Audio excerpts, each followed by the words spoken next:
बच्चों, आज के चैप्टर में हम एक ऐसा सीक्रेट खोलने वाले हैं जिसे सुनकर आप सब कहोगे कि अरे ये तो हमारी क्लास से भी ज्यादा मिलजुल कर चलते हैं। हाँ, मैं बात कर रही हूँ नेचर की। और ये सब बिना किसी लड़ाई झगड़े, मैम इसने मुझे मारा, इसने मेरी पेंसिल ले ली, बिना इसके एकदम टीम वर्क होता है। अच्छा, आप एक बात बताओ, सूरज और हवा अगर एक दिन बोल दे कि आज तो हम छुट्टी पर हैं, तो क्या होगा? पेड़ पौधे भी कह देंगे कि हमसे तो कोई उम्मीद ही मत रखना, क्योंकि सूरज और हवा के बिना हम तो कुछ कर ही नहीं पाएंगे। और एक बात और, ये सब पूरा काम जो होता है, ये जो नेचर परफेक्टली वर्क करता है, टीम वर्क करता है, ये बिना किसी व्हाट्सएप ग्रुप और बिना किसी मॉर्निंग मीटिंग के करता है, और फिर भी एकदम परफेक्ट चलता है। तो चलिए आज जानते हैं हम कि नेचर कैसे मिलजुल कर काम करता है।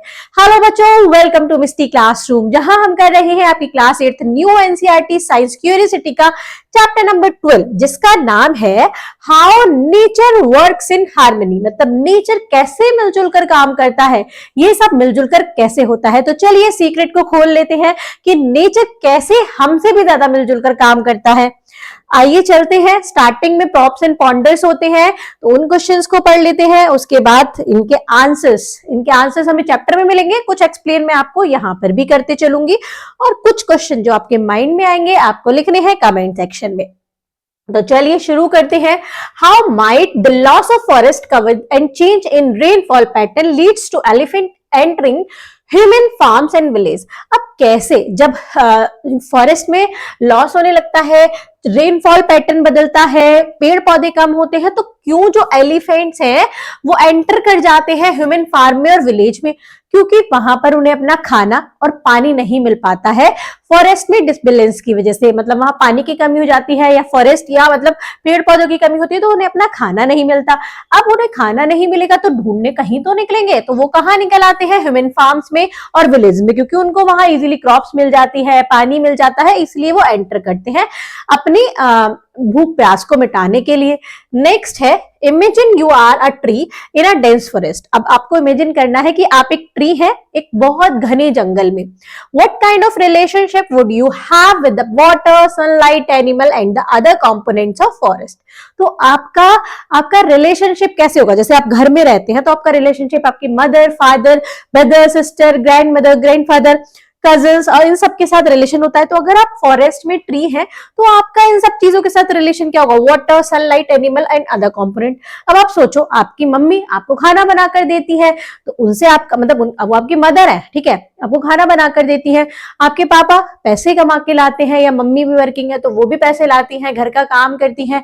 ब्रदर सिस्टर्स है वो हेल्प करते हैं, खेलते हैं साथ में, तो आपका उनके साथ रिलेशन है। अब आप एक ट्री बन गए तो वाटर भी आपको चाहिए, सनलाइट चाहिए जिससे आप खाना बना सको, फोटोसिंथेसिस का प्रोसेस होता है।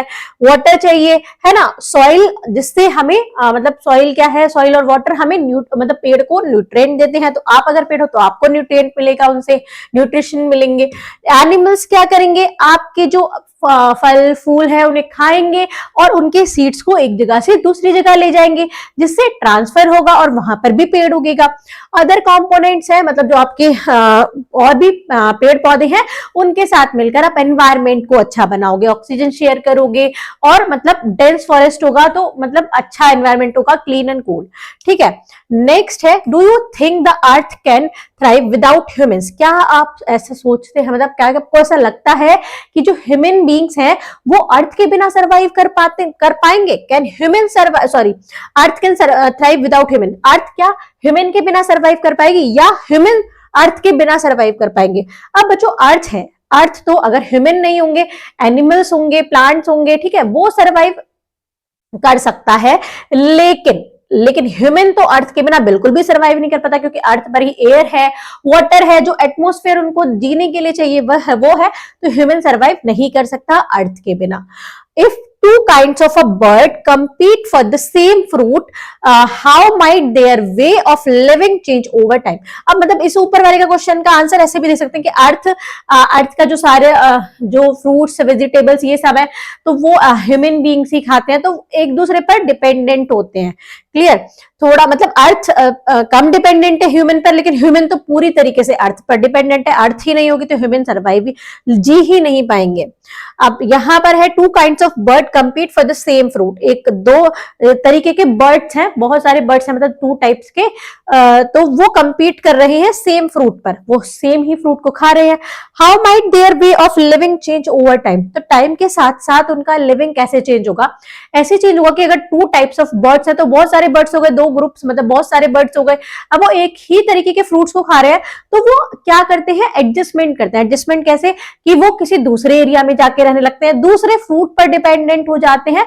तो ये सब चलता है, एक पूरा प्रोसेस होता है, जैसे कि जैसे शेयरिंग का, शेयर भी करते हैं और दूसरे फ्रूट पर भी जा सकते हैं, दूसरे एरिया में भी जा सकते हैं, इस तरीके से वो मैनेज कर लेंगे, लेकिन ऐसे नहीं है कि लड़ाई झगड़ा होगा, ठीक है। Can human action cause natural disaster, क्या ह्यूमन के जो एक्शन है वो उसकी वजह से नेचुरल डिजास्टर आते हैं? हाँ, क्योंकि ह्यूमंस क्या कर रहे हैं, जो बहुत सारे फॉरेस्ट है उनको काट रहे हैं, रोड्स बना रहे हैं, बिल्डिंग्स बना रहे हैं, तो जिससे क्या होगा, जब बहुत सारे पेड़ पौधे नहीं रहेंगे तो वो क्या अर्थक्वेक आ सकते हैं, तो बहुत सारे डिजास्टर्स हो सकते हैं, क्योंकि पेड़ पौधे अर्थ को बाइंड करके रखते हैं, हमें ऑक्सीजन प्रोवाइड करते हैं। पोल्यूशन ज्यादा होगा अगर एनवायरमेंट में पेड़ पौधे कम होंगे, तो जो ह्यूमन की एक्टिविटीज है वो नेचुरल डिजास्टर के लिए मतलब वो ऐसा काम करते हैं जिससे नेचुरल डिजास्टर आए। अब यहाँ पर आपको शेयर योर क्वेश्चन, आपके क्वेश्चन जो भी इस चैप्टर से रिलेटेड आएंगे आप उनको शेयर करेंगे कमेंट सेक्शन में, ओके। उसका आंसर मैं ही आपको प्रोवाइड कराऊंगी। नेक्स्ट है, या फिर आप टेलीग्राम चैनल पर डायरेक्टली मैसेज भी कर सकते हैं मुझे, मैंने आपको वहां एक्सेस दे रखा है, तो वहां आप मुझसे पूछ सकते हैं, कोई भी क्वेश्चन है, कोई भी क्वेरी है, उसका आंसर आपको वहीं पर मिल जाएगा।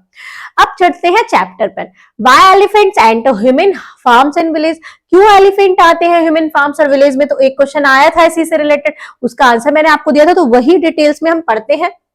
In several Indian state, Orissa, Jharkhand, West Bengal, Assam, Chhattisgarh, elephants often enter village and farm.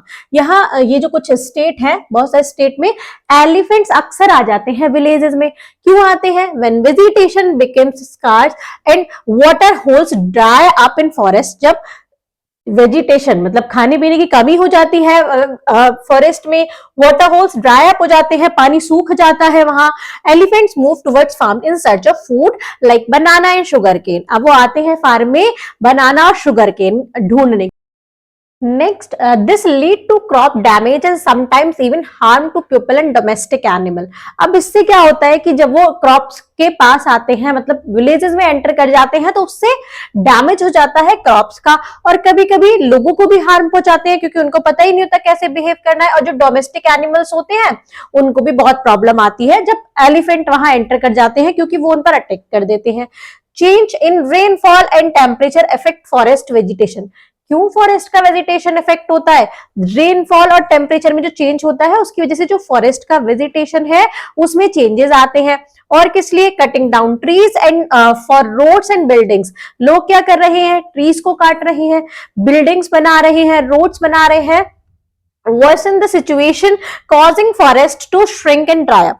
यही situations है सारी, ये situation को worst बनाती है, ये जो trees को काटना, और इससे forest क्या होते हैं? forest बेकार होते हैं और जो पानी है वहां का dry up होता है।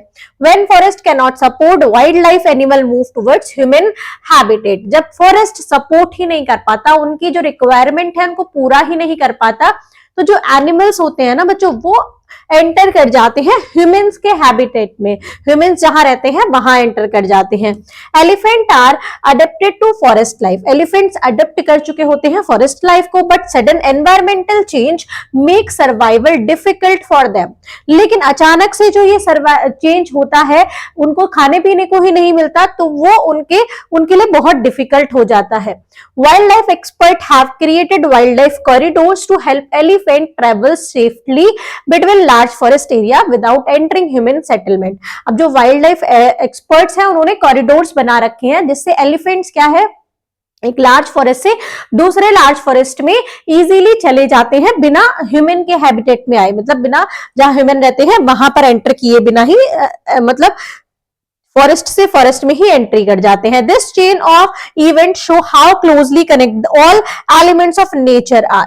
ये चेन दिखा रही है, ये शो कर रही है कि कैसे जो सारे एलिमेंट है वो कनेक्टेड है हमारे नेचर से। To understand this connection we must study the component of our environment. इस कनेक्शन को और चीज समझने के लिए हम अपने एनवायरमेंट के सारे कंपोनेंट को पढ़ने वाले हैं। तो चलिए पढ़ते हैं। तो चलिए आगे देखते हैं। आगे क्या है, ये पिक्चर है जो एलिफेंट एंटर कर गए हैं ह्यूमन हैबिटेट में, जहां ह्यूमंस रहते हैं वहां पर एंटर करके अपना खाना पानी ढूंढ रहे हैं। आगे चलते हैं। How do we experience and interpret our surroundings. हम कैसे अपने सराउंडिंग को एक्सपीरियंस और उसको कैसे एक्सप्लेन करते हैं हमारे सराउंडिंग को, तो इसको पढ़ते हैं। Different habitat support different kinds of plant and animal. अब हर अलग तरह तरह के जो हैबिटेट होते हैं वो अलग काइंड्स ऑफ प्लांट और एनिमल्स को सपोर्ट करते हैं, उनकी लाइफ को सपोर्ट करते हैं। मतलब एक किसी पर्टिकुलर जगह पर किसी कुछ ही तरह के प्लांट्स और कुछ ही तरह के एनिमल्स रह सकते हैं जो वो उस एनवायरमेंट में सरवाइव कर पाते हैं। दूसरी जगह कोई दूसरी तरीके के होंगे। नेक्स्ट जगह जैसे बहुत ठंडे प्लेस पर अलग तरीके के प्लांट्स होते हैं, जो डेजर्ट होते हैं वहां अलग तरीके के प्लांट्स होते हैं, कैक्टस होते हैं।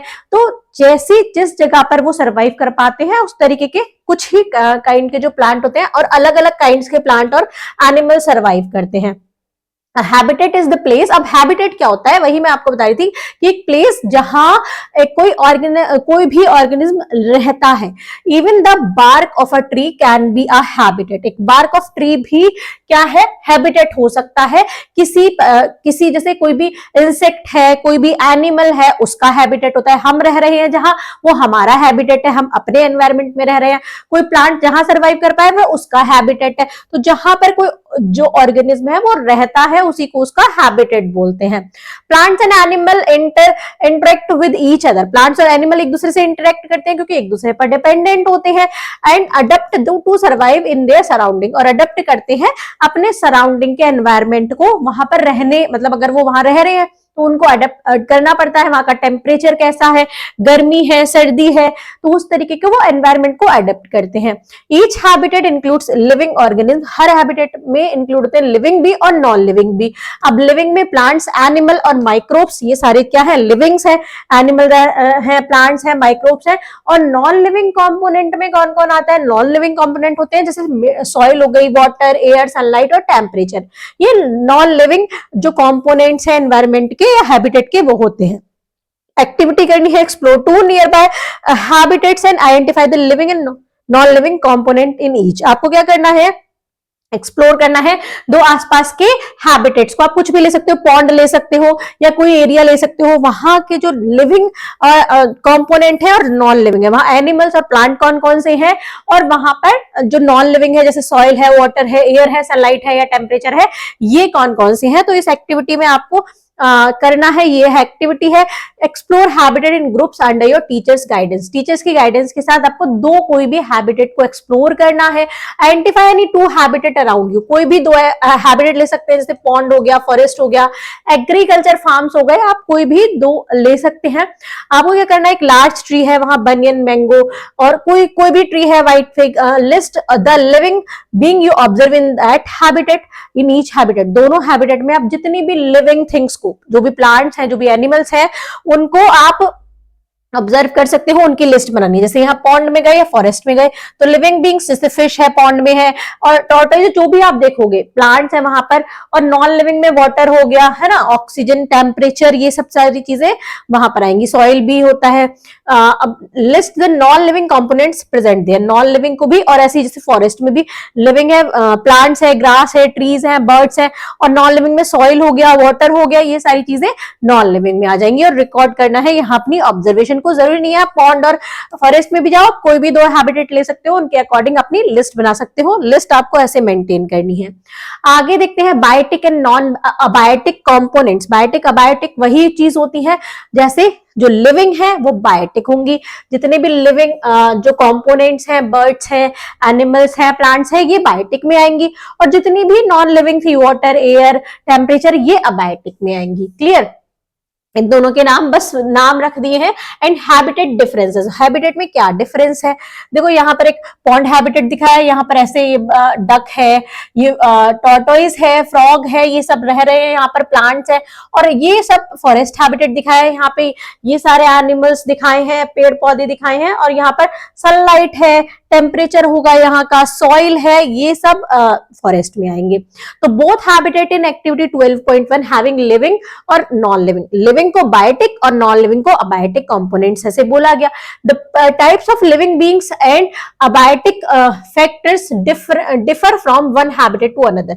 अब लिविंग बींग्स, दो हैबिटेट हमने अलग अलग लिए, वहां के लिविंग बींग्स भी अलग होंगे। अब यहाँ फिश होगी, डक होगी, लेकिन फॉरेस्ट में फिश और डक थोड़ी मिलेगी आपको, जैसे यहाँ फॉक्स है तो पॉन्ड में आपको फॉक्स नहीं मिलेगी। तो ऐसे ही ये सब अलग अलग होते हैं, दोनों में जो लिविंग और नॉन लिविंग दोनों अलग अलग होंगे।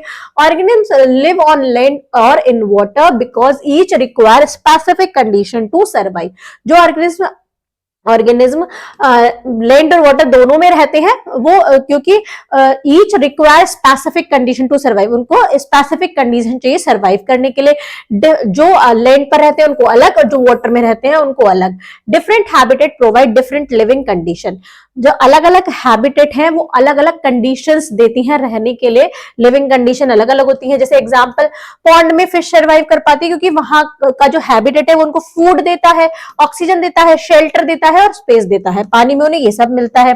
Fish get biotic needs, fish को बायोटिक नीड्स चाहिए, मतलब उसे खाने के लिए फूड चाहिए, और तो वो स्मॉल प्लांट्स को खाती है, छोटे छोटे जो फिशेज हैं, एनिमल्स हैं, उनको खाती है। अबायोटिक नीड भी है, उसको ऑक्सीजन भी चाहिए सांस लेने के लिए, तो उसको वाटर से मिलती है, वो भी अबायोटिक कंपोनेंट है। A pond also frogs, turtles, snakes, dragonfly, mosquitoes, snail, duck and plants like algae, diatoms और डकवीट्स, लोटस। एक पॉन्ड में फ्रॉग्स भी होते हैं, टर्टल भी, स्नेक्स भी होते हैं, ड्रैगन फ्लाइज भी, मॉस्किटोज भी इसमें बहुत सारे होते हैं, स्नेल्स भी होते हैं, डक्स भी होती हैं और प्लांट्स भी होते हैं, जैसे एल्गी हो गया और डेटम्स हो गया, डकवीट्स हो गया, लोटस, ये सारे प्लांट्स होते हैं वाटर में, पॉन्ड में। All organism interact with both living and non living components around them. जितने भी ऑर्गेनिज्म रहते हैं वहां पर, वो दोनों चीज पर, लिविंग और नॉन लिविंग कंपोनेंट दोनों पर ही डिपेंड रहते हैं। जैसे एक फिश है, वो लिविंग बीइंग्स को भी खाएगी, लिविंग कंपोनेंट्स को भी खाएगी, और नॉन लिविंग को पर भी डिपेंड रहेगी, एयर के लिए और ऑक्सीजन के लिए, वाटर के लिए।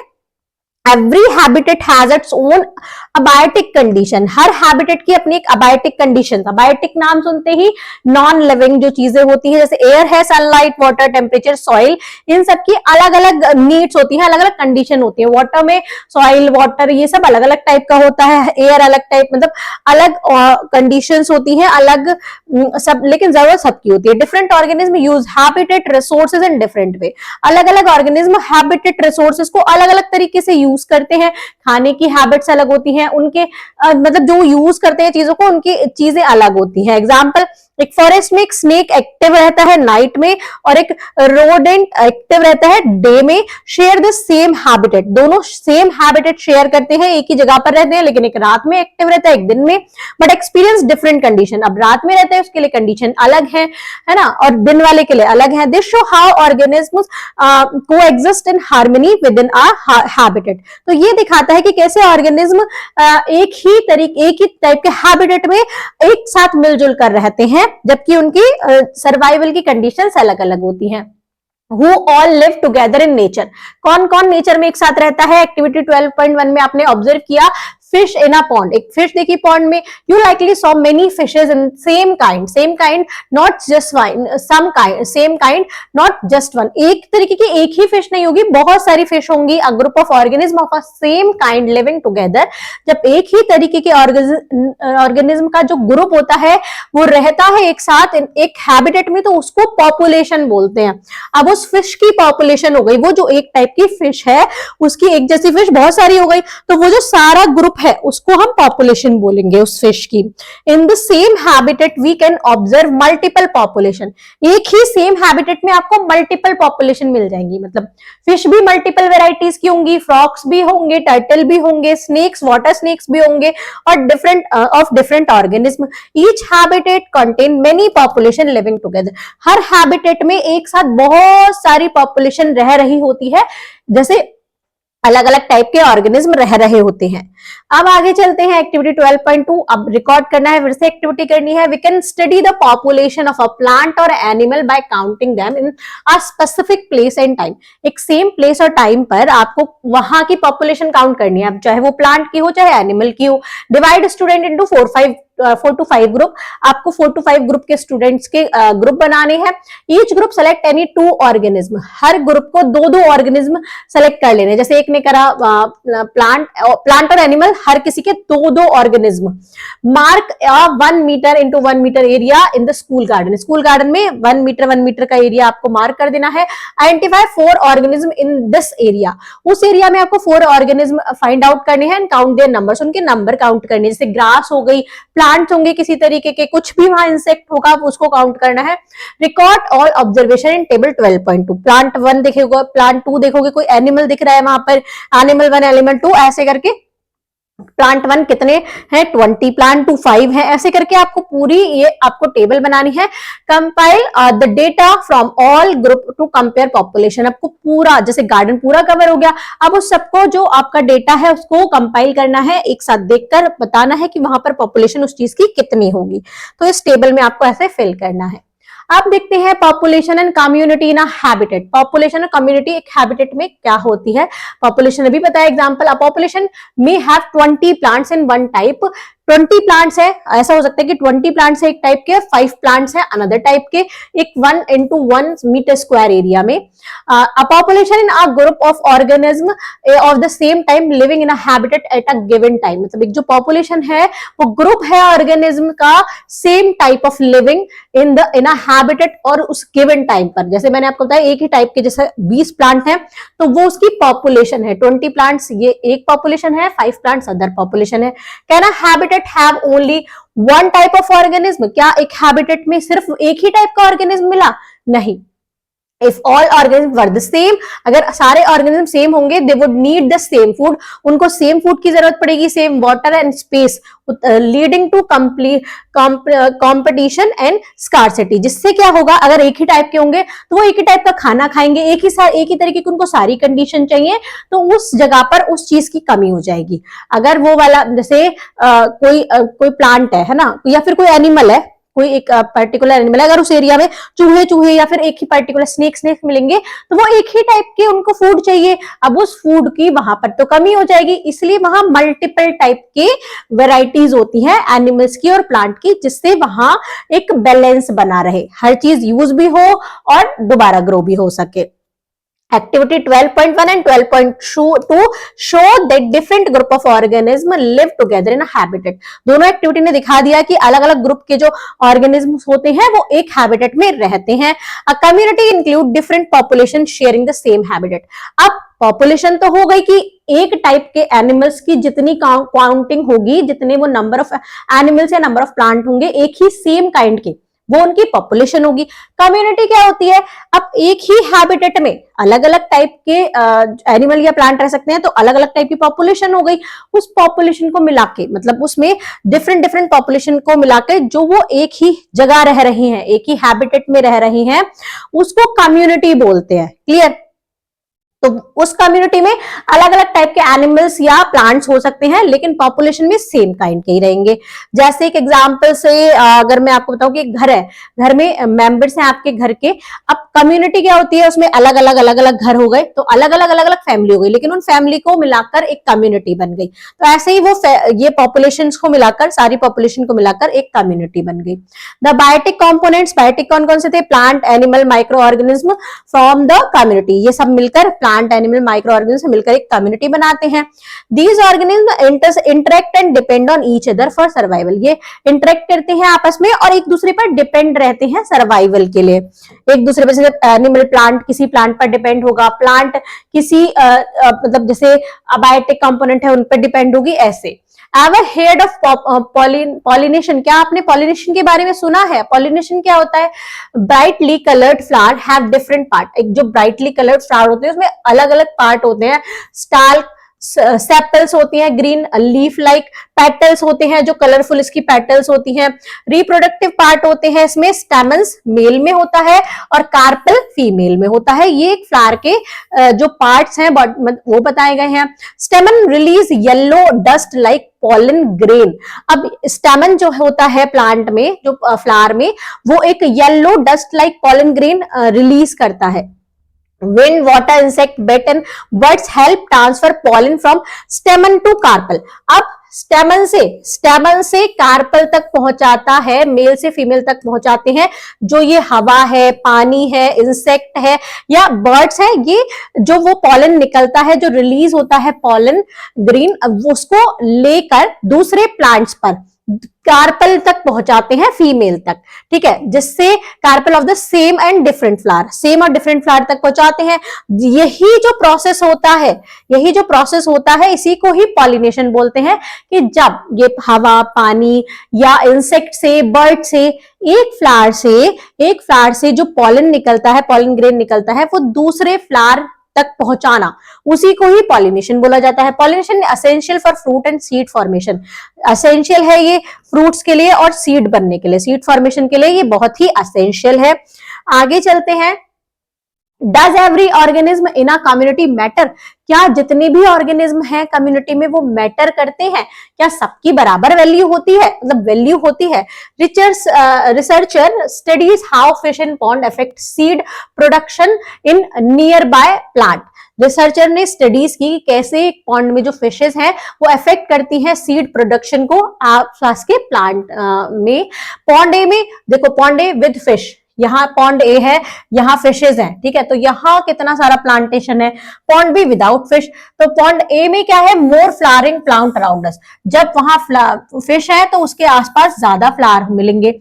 जब वो पॉन्ड बी है विदाउट फिश, वहां कम होगा, कम प्लांट होंगे, ये मॉस्किटोज वगैरह ज्यादा होंगे, फ्यूअर फ्लावरिंग प्लांट। यहाँ पर फ्लावरिंग प्लांट कम है, बहुत ही कम है, यहाँ पर कितने ज्यादा है, तो डिपेंड करता है। Compare insect in both pond, insect यहाँ पर कम है क्योंकि ये फिशेज वो इंसेक्ट को खा जाती है, एक दो ही दिखते हैं, और यहाँ पर ज्यादा है क्योंकि इनको कोई खाने वाला ही नहीं है।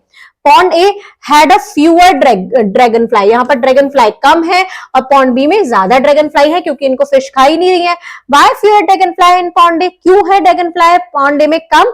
क्योंकि फिश क्या करती है, ड्रैगन फ्लाई लार्वा को खाती है, रिड्यूसिंग ड्रैगन फ्लाई नंबर, जिससे इनके लार्वा को खा जाती है, इनके नंबर्स कम हो जाते हैं, ये ज्यादा ग्रो नहीं कर पाते। Dragon fly Yeats flies, dragon fly flies को खाते हैं, बीज को खाते हैं, बटरफ्लाइज को खाते हैं, पॉलिनेटर्स को खाते हैं।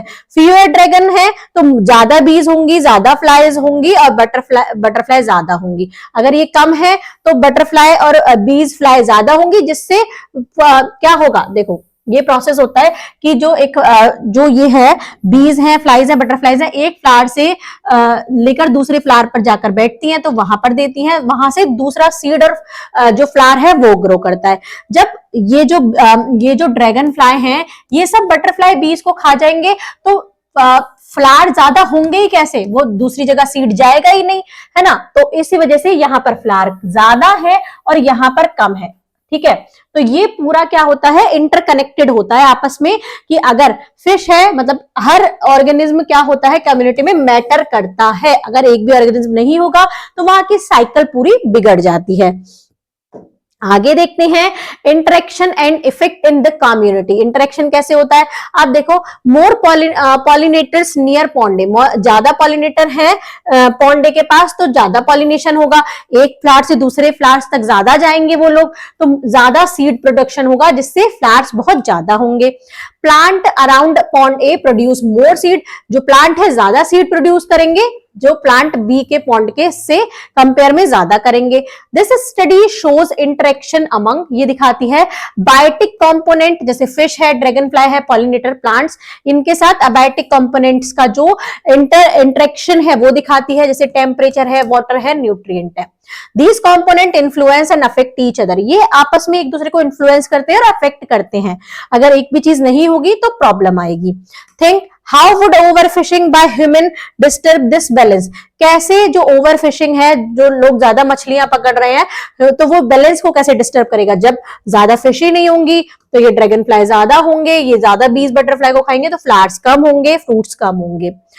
How might it effect the living and non living part of the habitat, कैसे ये नॉन लिविंग और लिविंग पार्ट को हैबिटेट को अफेक्ट करेगा, तो इसी तरीके से कि वहां पर जो मतलब उसकी साइकिल पूरी बिगड़ जाएगी। अब type of interaction in a habitat, कितने टाइप के इंटरेक्शन होते हैं, कैसे ये इंटरेक्शन करते हैं जिससे एक ही टाइप के प्लांट और ग्रो करते हैं या एनिमल्स और ग्रो करते हैं, उनको हम पढ़ते हैं। लिविंग ऑर्गेनिज्म, बायोटिक जो भी कंपोनेंट हैं, उनको हवा चाहिए, पानी चाहिए, सॉइल चाहिए, सनलाइट चाहिए ग्रो करने के लिए, जितने भी लिविंग चीज है, ठीक है। Biotic communities depend on abiotic component for survival, अब बायोटिक कम्युनिटीज डिपेंड करती है अबायोटिक कंपोनेंट पर सर्वाइवल के लिए, जैसे plant and animal also depend on each other, plants और एनिमल्स भी एक दूसरे पर डिपेंड रहते हैं, न्यूट्रिशन से, है ना, न्यूट्रिशन से, रेस्पिरेशन से और रिप्रोडक्शन से। These interaction occurs in two way, दो तरीके से ये इंटरेक्शन होता है, कैसे, अमंग बायोटिक कंपोनेंट, जो बायोटिक कंपोनेंट में जैसे प्लांट, एनिमल और माइक्रो ऑर्गेनिज्म में, और बिटवीन बायोटिक और अबायोटिक, एक बायोटिक और एक अबायोटिक होगा, जैसे सनलाइट है, एयर है, वाटर, सॉइल, टेम्परेचर, बायोटिक और अनबायोटिक के साथ जो भी मिलकर होगा वो होगा, दो तरीके से इंटरेक्शन होंगे इनके। Both type of interaction are essential for survival in any habitat, दोनों टाइप के जो इंटरेक्शन है वो जरूरी है सर्वाइवल के लिए। ऑब्जर्व फिगर 12.5 फिगर में बायोटिक एंड अबायोटिक इंटरेक्शन आपने देखा है कि यहाँ पर बायोटिक भी है, टेम्परेचर है, सनलाइट है, ठीक है, और यहाँ पर वाटर है, ऑक्सीजन है अंदर, और ये सारे बायोटिक हैं, जो ये एनिमल्स हैं, ये प्लांट है, इनके बीच में इंटरेक्शन है पूरा, ये इंटरेक्शन इसमें दिख रहा है। Interaction among living organism, interaction between living and non living. अब ये फिश लिविंग पर भी डिपेंडेंट है ना, और ये फिश बायोटिक पे, पानी में जो ऑक्सीजन है उस पर भी डिपेंडेंट है, पानी पर भी डिपेंडेंट है, तो दोनों में इंटरेक्शन होता है। आगे देखते हैं 12.4 एक्टिविटी है, let us relate and identify interaction, relate करते हैं और आइडेंटिफाई करते हैं इंटरेक्शन को। 12.5 में identify different type of interaction, criteria जो है क्रिटेरियन फर्स्ट में इंटरेक्शन बिटवीन अबायोटिक और बायोटिक कंपोनेंट, जैसे these effect life process like nutrition, respiration and reproduction. जब बायोटिक और अबायोटिक में हो रहा है उससे न्यूट्रिशन मिल रहा है ना, पानी है, और बायोटिक और अबायोटिक मतलब प्लांट्स खा रही हैं जो दूसरे इंसेक्ट हैं, और क्या है कि ये तो बायोटिक और बायोटिक हो गया, सनलाइट ले रही हैं, वाटर ले रहे हैं, ऑक्सीजन ले रहे हैं। और क्राइटेरियन सेकंड में interaction between two biotic component, दो अबायोटिक कंपोनेंट में ये क्या होता है, these influence the physical characteristic of a habitat, एक फिजिकल कैरेक्टरिस्टिक्स उसकी हैबिटेट की बनती है उससे, जैसे सनलाइट टेम्परेचर पड़ रहा है वाटर पर, है ना, तो उसमें उससे चेंजेस आएंगे। Interaction among biotic component, biotic component में interaction, these effect the availability of the resources needed for survival, ये जो अवेलेबल, जैसे एक इंसेक्ट दूसरे इंसेक्ट को खाता है, इसमें क्या होता है कि ये मतलब उनको बैलेंस करके रखता है। Relate these criteria to your observation, आपके ऑब्जर्वेशन से क्राइटेरिया को बनाना है। Record your finding in table 12.3 example provide for reference, यहाँ पर रेफरेंस के लिए एग्जांपल दिया है। Earthworm lives in moist soil, earthworm moist soil में रहती है। The day temperature is high due to the bright sunlight, day temperature वहां का हाई होता है क्योंकि वहां सनलाइट बहुत ज्यादा होती है। और जो फिर वहां क्राइटेरिया थर्ड में अ फ्रॉग ईट इंसेक्ट, एक फ्रॉग इंसेक्ट को खाता है। यहाँ पर many microbes are present in the pond, बहुत सारे माइक्रोब्स हैं पॉन्ड में। A fish lay egg in the water, एक फिश में एग दे रही है वाटर में। यहाँ पर बहुत सारे माइक्रोब है। Water is evaporate fast due to the sunlight, water evaporate हो रहा है जल्दी से सनलाइट की वजह से। वाटर स्नेक ईट फिश, यहाँ क्राइटेरिया थर्ड में वाटर स्नेक क्या कर रही है, फिश को खा रही है। तो ये बायोटिक और बायोटिक के बीच में हो गया। फ्रॉग इंसेक्ट को खा रहा है, वाटर स्नेक फिश को खा रहे हैं। फ्रॉग एंड फिश में compete for small insect larva, frog और फिश क्या कर रहे हैं, कंपीट कर रहे हैं स्मॉल इंसेक्ट लार्वा को। Fish lay egg in water, fish क्या कर रही है, एग दे रही है वाटर में near vegetation to protect them from other fishes and frog, vegetation के पास वहां एग देती है जिससे उनके जो एग्स है वो सेफ रहे और फिशेज उसमें से निकल पाए। यहाँ पर देखो फर्स्ट में दिखा है बिटवीन बायोटिक और अबायोटिक। अर्थवर्म कहाँ रह रही है, मॉइस्ट सॉइल में, तो सॉइल क्या है, बायोटिक है और अर्थवर्म बायोटिक है। माइक्रोब्स प्रेजेंट है पॉन्ड में, तो पॉन्ड पानी है हमारा, तो ये अबायोटिक हो गया, ये बायोटिक हो गया माइक्रोब। फिश क्या पानी में अंडे दे रही है, तो फिश बायोटिक और अबायोटिक दोनों का कॉम्बिनेशन हो गया। यहाँ interaction between to abiotic component, day temperature से हाई क्या है, सनलाइट पड़ रही है तो ब्राइट है, ठीक है, high due to the temperature high है क्योंकि ब्राइट सनलाइट है। दूसरे में वाटर इवापोरेट हो रहा है जल्दी सनलाइट की वजह से, तो वाटर और सनलाइट दोनों ही अबायोटिक हो गए यहाँ पर। Air current is blowing slowly on the water surface creating gentle waves, air और यहाँ वाटर का हो गया combination. The soil near the pond is moist, जो सॉइल है पॉन्ड के पास की वो मॉइस्ट होगी, तो दोनों ये अबायोटिक कंपोनेंट्स हो गए। इनकी लिस्ट आपको आगे और बढ़ानी है। व्हाट मेक्स एन इकोसिस्टम, अब ये इकोसिस्टम कौन बनाता है? Abiotic components plant, animal, microorganism and abiotic, biotic और अबायोटिक कंपोनेंट्स ये दोनों इंटरेक्शन जो होता है इनका, interact to form a ecosystem, ये इंटरेक्ट करते हैं दोनों इकोसिस्टम बनाने के लिए। बायोटिक और अबायोटिक दोनों, तीनों तरीके से आपको बताया, बायोटिक बायोटिक, अबायोटिक और बायोटिक, और बायोटिक तीनों तरीके से आपको ये सिस्टम बताया था। Organism depend on abiotic factors for food, shelter, protection and survival, जो ऑर्गेनिज्म है वो अबायोटिक कंपोनेंट पर डिपेंड रहते हैं अपने फूड के लिए, शेल्टर के लिए, क्योंकि हवा नहीं होगी, पानी नहीं होगा तो उनको फूड कैसे ग्रो होगा उनका। प्लांट्स है तो उनको भी ये सब चीज चाहिए, शेल्टर चाहिए, प्रोटेक्शन और survival. Different communities interact with abiotic components to create functioning ecosystem, अलग अलग टाइप की कम्युनिटीज इंटरेक्ट करती हैं बायोटिक कंपोनेंट्स के साथ एक इकोसिस्टम को फंक्शनिंग कराने के लिए। टाइप्स ऑफ इकोसिस्टम, एक्वेटिक होता है ये, जैसे पॉन्ड, रिवर और लेक, जहां पानी वाला जो होता है वो एक्वेटिक, और टेरेस्ट्रियल होता है, फॉरेस्ट हो गया, फार्म हो गया, ग्रासलैंड और लार्ज ट्रीज जैसे बनियन, मैंगो और तेलखान, ये सारे ट्रीज हैं, ये इकोसिस्टम के टाइप्स हैं। इकोसिस्टम कैन बी लार्ज और स्मॉल, इकोसिस्टम बड़ा भी हो सकता है और छोटा भी हो सकता है, जैसे पॉन्ड है, रिवर है, लेक्स हैं, छोटे बड़े सब टाइप के हो सकते हैं। Figure 12.6 overlap of terrestrial and aquatic ecosystem, यहाँ पे देखो टेरेस्ट्रियल भी है जो लैंड पर रह रहे हैं, फार्म है या घर है, और यहाँ पर ये नदी भी जा रही है, तो ये क्या हो गया, रिवर हो गया जो वहां से बह रही है, तो ये ओवरलैप हो रहा है टेरेस्ट्रियल और एक्वेटिक इकोसिस्टम का। यहाँ शो कर जा रही है ओवरलैपिंग, एक रिवर है जो कि एक्वेटिक है along side mountains, forest, grassland, ये माउंटेन, फॉरेस्ट और ग्रासलैंड के पास है, फार्मलैंड के पास है, तो ये टेरेस्ट्रियल है, तो दोनों का क्या है, ओवरलैप है। Farmland is a human made ecosystem, एक फार्मलैंड एक ह्यूमन मेड इकोसिस्टम है, ह्यूमन के द्वारा बनाया गया। And all these ecosystem interact continuously, ये सारे जो इकोसिस्टम है ये कॉन्टिन्यूसली इंटरेक्ट करते रहते हैं आपस में।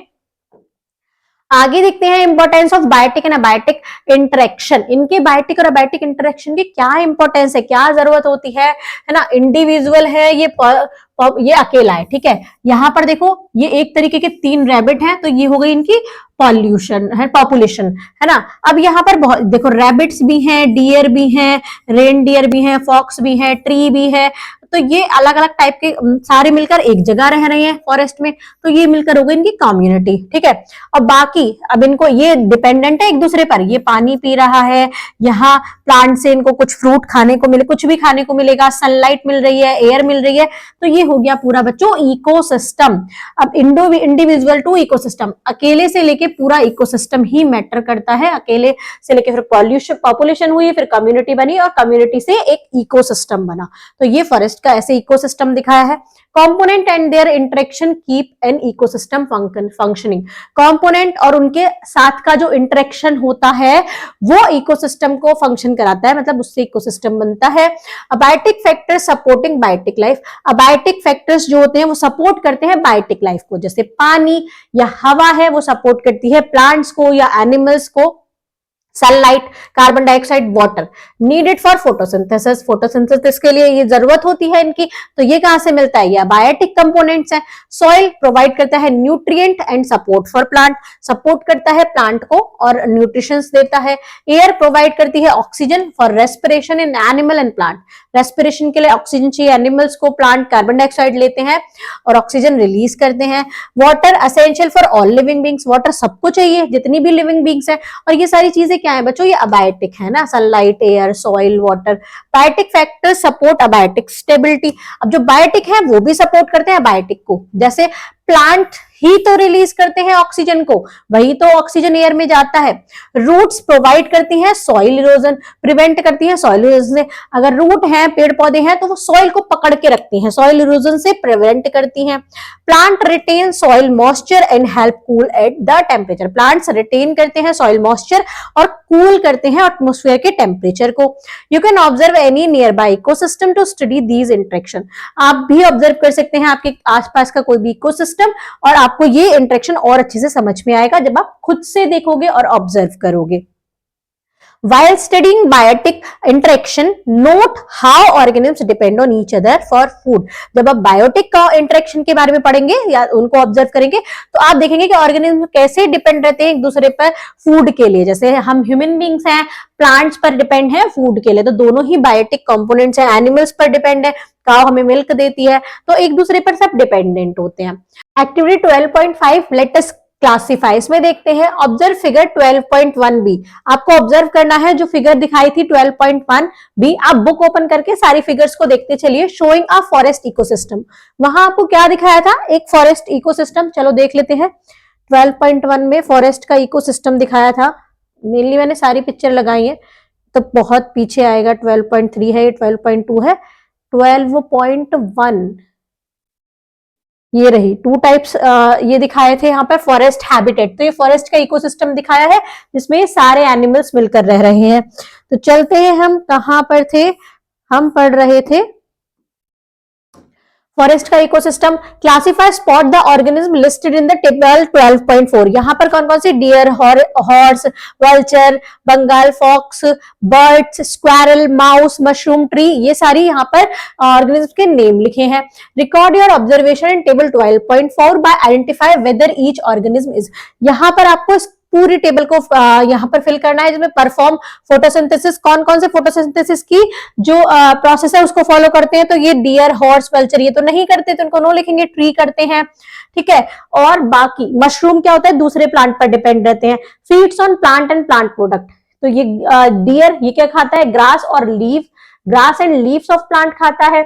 अगर ये कहते हैं फीड ऑन एनिमल, क्या ये एनिमल पर फीड करता है, तो नहीं, नो आ गया। Feed on both plant and और एनिमल, मतलब जो ऐसे एनिमल्स हैं जो सिर्फ प्लांट खाते हैं, कुछ ऐसे होते हैं जो हमारे अदर एनिमल्स को खाते हैं, और कुछ ऐसे होते हैं जो दोनों को खाते हैं। तो यहाँ पर आपको उस हिसाब से फिल करना है कि ये क्या क्या खाते हैं, ये कौन सा, ये सिर्फ प्लांट खाते हैं, ये एनिमल्स नहीं खाते हैं। तो उनके बेस पर भी यहाँ पर क्या होता है, देखो जो सिर्फ प्लांट और प्लांट प्रोडक्ट खाते हैं ना बच्चों, वो उनको बोलते हैं हार्बीवर्स। क्या बोलते हैं, हार्बीवर्स। फीड ओनली प्लांट और प्लांट प्रोडक्ट, वो सिर्फ प्लांट और प्लांट प्रोडक्ट ही खाते हैं। कार्निवर्स होते हैं जो अदर एनिमल्स को खाते हैं, मतलब वो प्लांट प्रोडक्ट नहीं खाते हैं। और जो दोनों चीजों को खाते हैं उनको बोलते हैं omnivore. Feed on both plant and animal. तो ये डेफिनेशंस, तो इनकी डेफिनेशन तो आप 3rd और 4th क्लास से पढ़ते आ रहे हो, तो ये तो आपको इजीली पता होगी। Table 12.4 eating habits of different organism. यहाँ पर ईटिंग हैबिट है, ये अलग अलग ऑर्गेनिज्म्स की कि कौन सा एनिमल क्या खाता है, ठीक है। फोटोसिंथेसिस सिर्फ प्लांट और ट्रीज और प्लांट ये सब भी फॉलो करते हैं, एनिमल्स नहीं करते फोटोसिंथेसिस। तो इनके अकॉर्डिंग यहाँ ये टेबल आपको फिल करनी है, तो आप अपने अकॉर्डिंग इसको फिल करिएगा। Producer and consumer in an ecosystem. अब प्रोड्यूसर और कंज्यूमर के बारे में पढ़ते हैं। नाम से समझिए, प्रोड्यूस जो प्रोड्यूस करता है, कंज्यूमर जो कंज्यूम करता है, लेता है, खाता है। इस नाम से ही आपको पूरा सिस्टम समझ में आ जाएगा। Plant prepare their own food through photosynthesis. Plants अपना खाना खुद बनाते हैं फोटोसिंथेसिस से, तो वो क्या है, वो प्रोड्यूस कर रहे हैं, तो वो हो गए प्रोड्यूसर। दे आर प्रोड्यूसर और ऑटोट्रॉफ्स, उनको ऑटोट्रॉफ्स भी बोलते हैं, प्रोड्यूसर को ऑटोट्रॉफ्स भी बोलते हैं। Organism that can not make their own food, जो ऑर्गेनिज्म जो अपना खाना खुद से नहीं बना पाते, अपने खाने के लिए दूसरे एनिमल्स पर या दूसरी चीजों पर डिपेंड रहते हैं, प्लांट्स पर डिपेंड रहते हैं, वो होते हैं कंज्यूमर, क्योंकि वो कंज्यूम कर रहे हैं। कंज्यूमर हो गए, उनको हेटेरोट्रॉप्स बोलते हैं। From table 12.4 identify the heterotrophs. यहाँ पर टेबल 12.4 में आपको हेटेरोट्रॉप्स आइडेंटिफाई करने, तो डियर हेटेरोट्रॉप्स है, हॉर्स अदर एनिमल्स, वो हॉर्स भी क्या है, अदर चीज पर डिपेंड रहता है, प्लांट और घास और ये सब खाता है। वल्चर भी अदर एनिमल पर डिपेंड है, तो ये भी हेटेरोट्रॉप्स है। बंगाल फॉक्स भी, बर्ड भी दूसरे पर डिपेंड है, स्क्वारल भी अपना गाना खुद नहीं बनाती, दूसरे पर डिपेंड। माउस भी।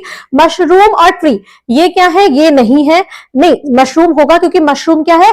फंगाई है जो दूसरे प्लांट पर ग्रो होता है, तो ये दूसरे प्लांट पर डिपेंड रहता है। सिर्फ ट्री ही एक ऐसा है जो यहाँ पर प्रोड्यूसर है, मतलब ऑटोट्रॉप्स है, हेक्टोट्रॉप्स नहीं है, हेट्रोट्रॉप्स नहीं है, ठीक है। टाइप्स ऑफ कंज्यूमर, कितने टाइप के कंज्यूमर होते हैं? हार्बीवर्स, कार्निवर्स और ओमनीवर्स। हार्बीवर्स जो प्लांट खाते हैं, कार्निवर्स जो खाली एनिमल्स ही खाते हैं, और ओमनीवर्स जो दोनों प्लांट और एनिमल्स दोनों को खाते हैं। तो यहाँ सबके एग्जाम्पल दिए हैं। यहाँ क्या है? डियर है, लेपर्ड्स कार्निवर्स है, क्रो, फॉक्स और माउस ये ओमनीवर्स है, दोनों चीज खाते हैं।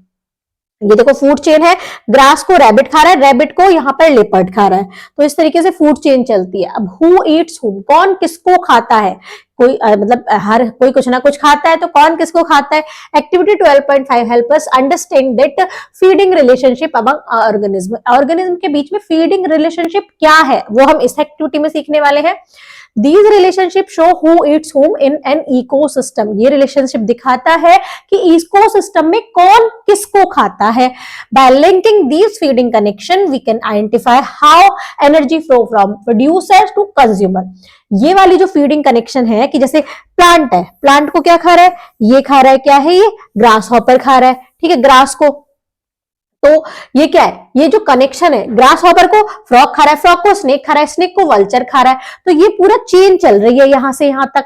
तो ये जो कनेक्शन है ना बच्चों, ये एनर्जी फ्लो होती है प्रोड्यूसर से कंज्यूमर की तरफ। ये प्रोड्यूसर है ना, ये तो अपने आप से ग्रो होती है। अब इसको ये खा रहा है तो एनर्जी इससे इसमें गई, इसको इसने खा लिया, एनर्जी यहां फ्लो हो गई, इसको इसने खाया, एनर्जी इसमें फ्लो हो गई, स्नेक को वल्चर ने खा लिया, इसकी एनर्जी इसमें फ्लो हो गई। तो ये फ्लो ऑफ एनर्जी है प्रोड्यूसर से लेके कंज्यूमर तक का। Organism depend on one another for food for and survival. Organism depend रहते हैं एक दूसरे पर फूड और सर्वाइवल के लिए। Such linkage form food chain and food webs within a habitat. ये ऐसी चेन हर हैबिटेट में चलती है। ये जो लिंकिंग चेन है ये हर हैबिटेट में चलती है, कोई ना कोई किसी ना किसी को खाता ही है। अब activity 12.6 let's link, food chain को लिंक करते हैं। एक ग्रासलैंड इकोसिस्टम लेते हैं। ऑर्गेनिज्म प्रेजेंट ग्रास, देखो यहाँ पर ये पिक्चर मैंने पीछे लगा दिया।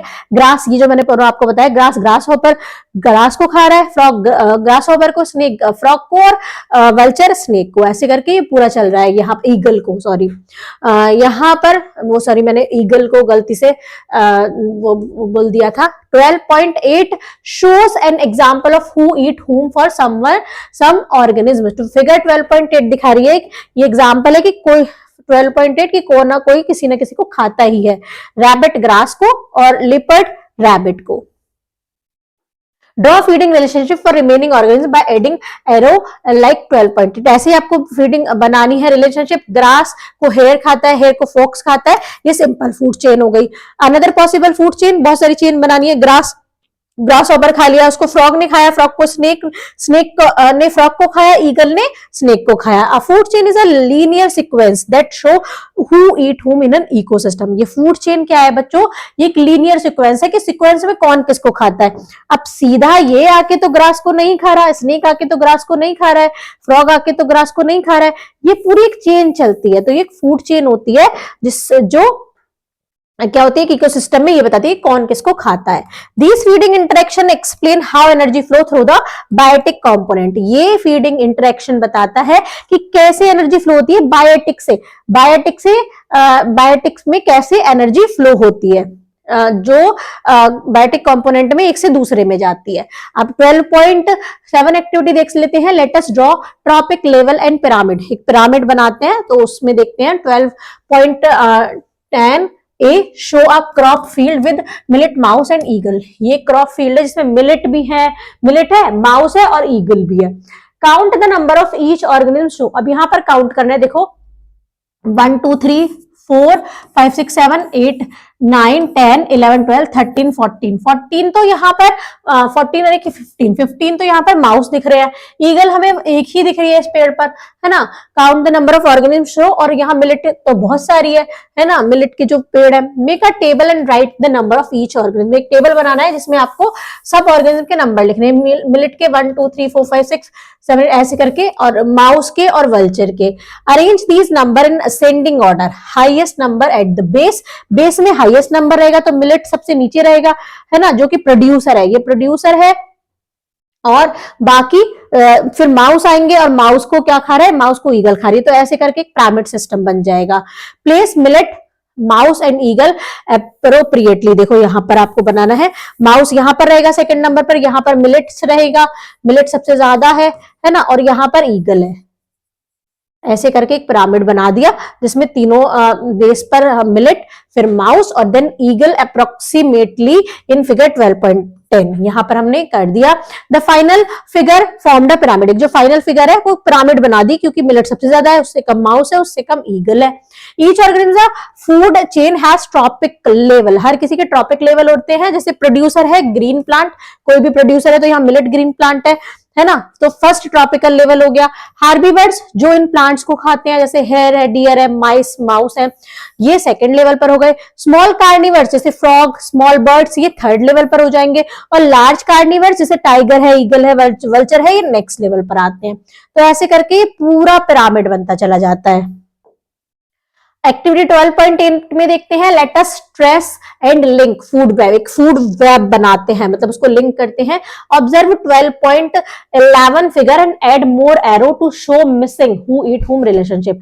ये एक बताई है पूरी फिगर, जैसे ग्रास को खा रहा है माउस, ग्रास को रैबिट भी खा रहा है, रैबिट को हॉक खा रहा है ना, यहाँ पर माउस को आउल भी खा रहा है, माउस को फॉक्स भी खा रहा है। यहाँ पर ये एक एरो यहां से रह गया, ये जो ग्रास है इसको ग्रास हॉपर भी खाता है, ग्रास हॉपर को बर्ड खा रही है, ग्रास हॉपर को फ्रॉग भी खा रहा है, फ्रॉग को आउल खा रहा है, बर्ड को स्नेक खा रहा है, और यहाँ पर फ्रॉग को भी स्नेक खाता है, तो ये एरो यहाँ पर बनेगा। ठीक है, ऐसे करके यहाँ पर ये बन रहा है, और यहाँ पर इस टाइप से ये एरो बन गए। और देखते हैं जो भी एक आधा एरो रहेगा, देखते हैं आगे पढ़ते हैं। Notice how many organism can be connected in a single organism through feeding relationship. ये नोटिस करना है, ग्रास को देखो माउस भी खा रहा है, ग्रास को ग्रास हॉपर भी खा रहा है, ग्रास हॉपर को बर्ड भी खा रहा है, ग्रास हॉपर को फ्रॉग भी खा रहा है। ठीक है, ऐसे करके multiple food chain in a figure are interlinking. यहाँ पर बहुत सारे मल्टीपल हो गए, जैसे माउस को आउल भी खा रहा है, माउस को फॉक्स भी खा रहा है ना, रैबिट को हॉक भी खा रहा है, रैबिट को हॉक खा रहा है। ठीक है, ऐसे टाइप से यहाँ पर चेन बन रही है। One organism may be eaten by two और मोर अदर ऑर्गेनिज्म, एक ऑर्गेनिज्म को एक से ज्यादा भी ऑर्गेनिज्म खा सकते हैं, जैसे ग्रास को और बहुत सारे लोग, बहुत सारे एनिमल्स खा सकते हैं। This interconnected food chain form a food web, ये एक पूरा फूड वेब बना रखा है। ये फूड चेन नहीं है, वेब बन गया, एक मकड़ी का जाला की कोई भी किसी को खा रहा है। यहाँ पर कोई भी किसी को नहीं, मतलब एक फिक्स है कि ऐसा नहीं है स्नेक आके ईगल को खाएगा या स्नेक आके डायरेक्ट ग्रास को खाएगा। यहाँ पर एक चेन ही बनती है। A food web show how energy flow through many organism in an ecosystem, कैसे एनर्जी फ्लो होती है पूरे इकोसिस्टम में। Living organism grow, carry out life process and eventually die.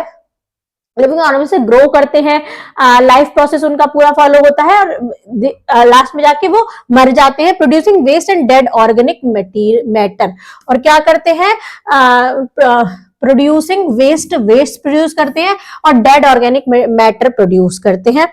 आगे देखते हैं, what happen to waste in nature. अब वो डेड हो गए, मर गए, कोई भी एनिमल्स है, मतलब पूरा प्रोसेस चला, उनकी पूरी लाइफ प्रोसेस चली, उन्होंने खाया पिया और लास्ट में जाके वो मर गए। अब उस वेस्ट का क्या होगा, जो नेचर में वेस्ट है उसका क्या होता है। Mushroom grow on dead plants और ट्री, जो डेड प्लांट्स होते हैं, प्लांट्स भी मर जाते हैं तो उन पर ग्रो होते हैं mushrooms. During the rainy season में ये क्या है, एक फंगी है।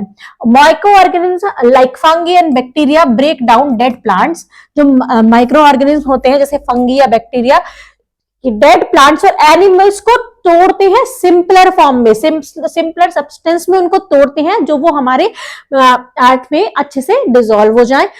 This return nutrient to soil, ये सॉइल में वापस से मिक्स हो जाते हैं, इतने छोटे छोटे सब्सटेंस में उनको तोड़ देते हैं फंगाई और बैक्टीरिया, जिससे वो सॉइल में मिलकर एक न्यूट्रिशंस बनाते हैं, न्यूट्रिएंट्स बनाते हैं।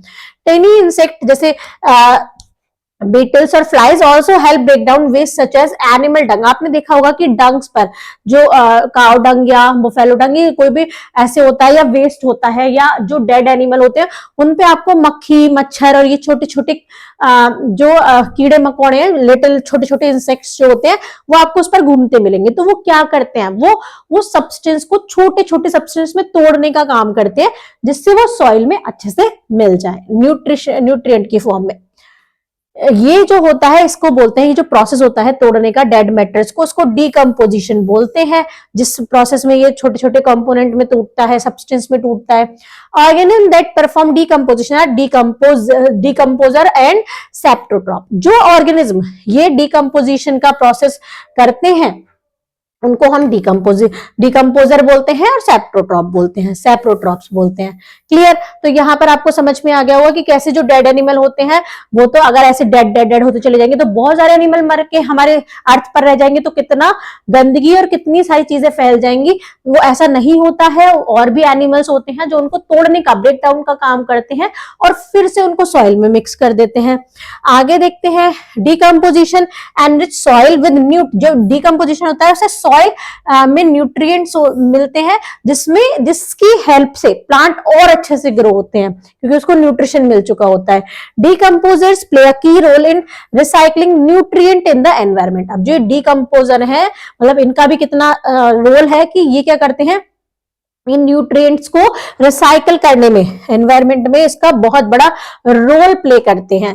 In nature nothing is waste, कुछ भी वेस्ट नहीं है, मरी हुई चीज भी, बेकार चीज भी, पेड़ पौधा अगर मर गया है वो भी वेस्ट नहीं है। एवरीथिंग इज रीयूज, हर चीज रीयूज हो रही है। वो प्लांट को छोटे छोटे सब्सटेंस में तोड़ने के बाद वो फिर से सॉइल में मिल जाता है, तो फिर से वो यूज हो जाता है। जैसे मशरूम यहाँ पर ग्रो हो रहा है डेड ऑर्गेनिक मैटर पर।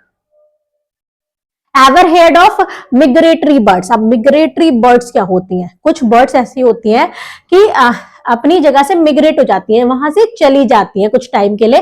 तो ऐसी कुछ बर्ड होती हैं। India has diverse habitat and season attracting many migratory birds. India में बहुत ज्यादा डाइवर्स हैबिटेट हैं, बहुत अलग अलग सीजन्स हैं जो अट्रैक्ट करते हैं मिग्रेटिंग बर्ड्स को। These birds travel thousand of miles to escape harsh climate and find food. ये जो बर्ड्स होती है ना बच्चों, ट्रेवल करती है बहुत थाउजेंड ऑफ मील्स, मतलब आप इमेजिन भी नहीं कर पाओगे कि बहुत लंबा वो सफर करती हैं एक सीजन के लिए। सिर्फ एक सीजन में जाती हैं फिर से वापस आती हैं।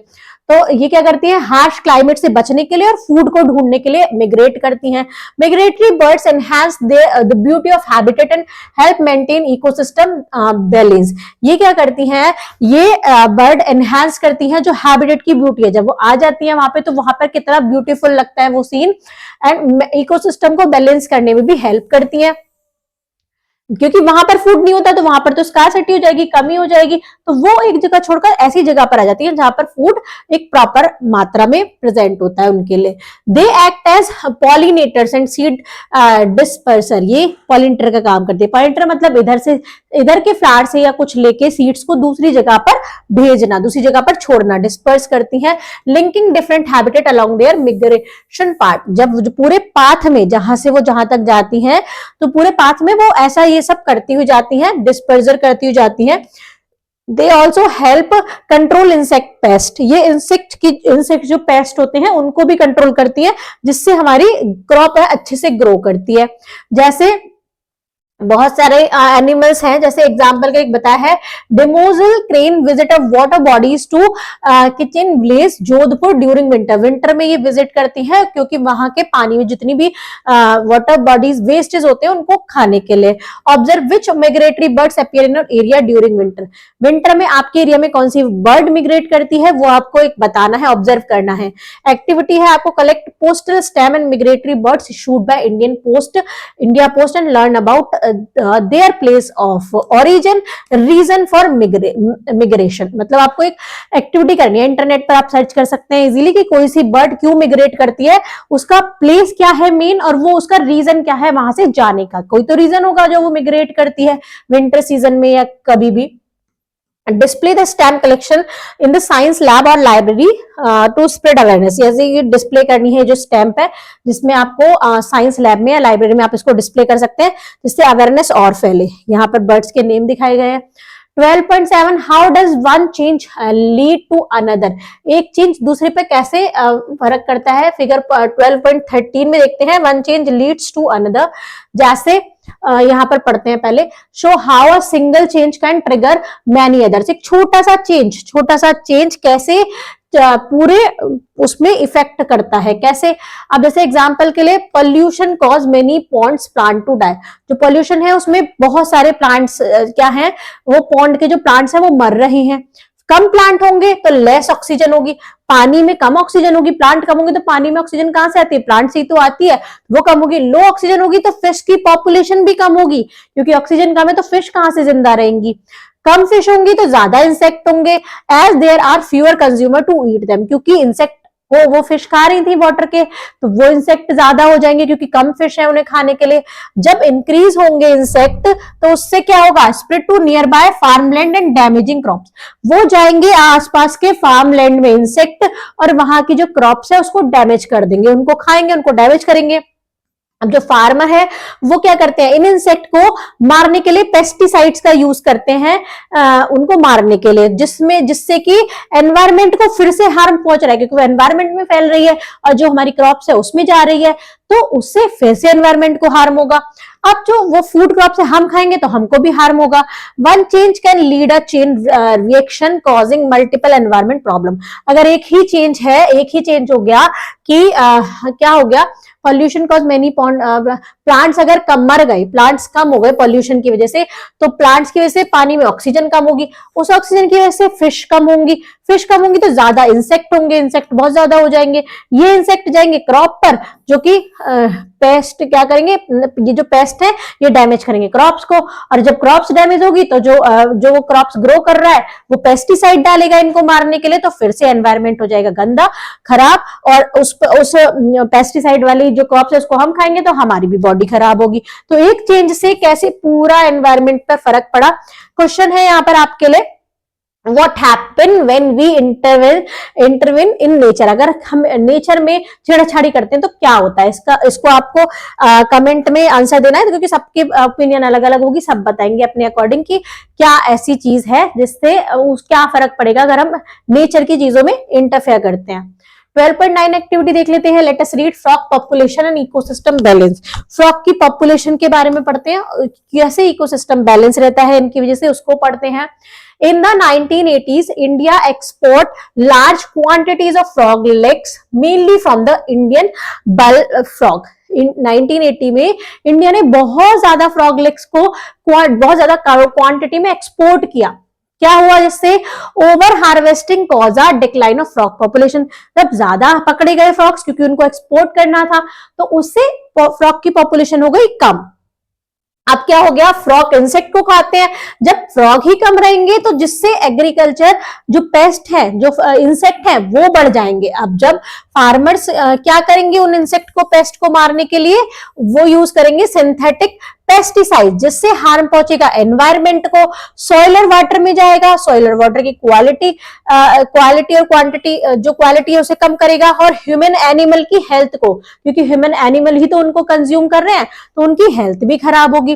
To prevent further ecological damage, the government of India banned frog leg export. इससे बचने के लिए गवर्नमेंट ऑफ इंडिया ने बैन कर दिया फ्रॉग लेग्स के एक्सपोर्ट को।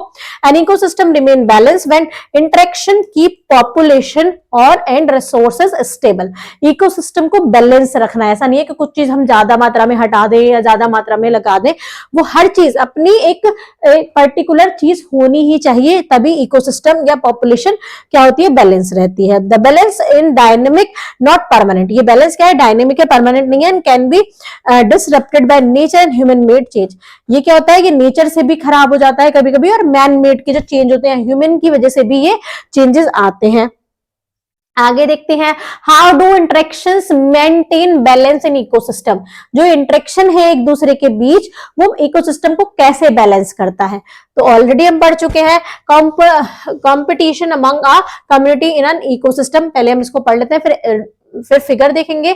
Organism not only feed on each other but also compete for resources like, जैसे ऑर्गेनिज्म एक दूसरे पर ही फीड नहीं करते ये, बट ये क्या करते हैं, रिसोर्सेज पर भी डिपेंड रहते हैं, जैसे खाने के लिए, वाटर के लिए, स्पेस और सनलाइट पर भी। Competition help control population size and maintain ecosystem balance. जो कंपटीशन है वो हेल्प करता है पॉपुलेशन को कंट्रोल करने में, पॉपुलेशन की साइज को, इकोसिस्टम बैलेंस को मेंटेन करने में।